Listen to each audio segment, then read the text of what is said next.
পুনরাঙ্কনী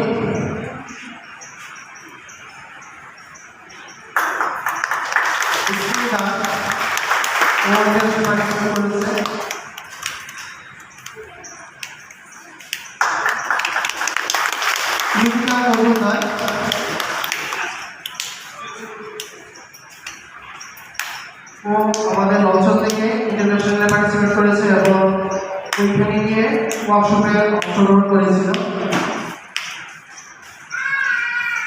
তারপর রণদীপা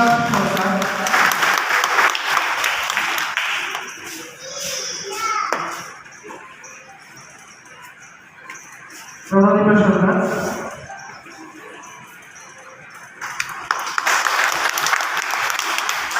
তারা চিত্রাঙ্কন আর্ট স্কুলের স্টুডেন্ট।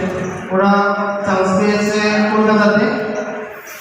আমরা নভেম্বর থেকে অংশগ্রহণ করেছিলাম, আর সরস্বতী পুজোর সময় এটা লিস্ট এসেছিল। ওরা তারপর আমরা মার্চ মাসে গিয়েছিলাম কলকাতাতে তাদের নিয়ে। আর পুনরাঙ্কনী রেশমি দাস এবং নিকিতা মজুমদার তারা রূপুর পদক পেয়েছে। তাদের সাথে রূপুর পদকটা উঠিয়ে দেওয়ার জন্য অনুরোধ করব, তারা হবে। পুনরাঙ্কনীদের হাতে রূপুর পদকটা উঠিয়ে দেওয়ার জন্য অনুরোধ করব।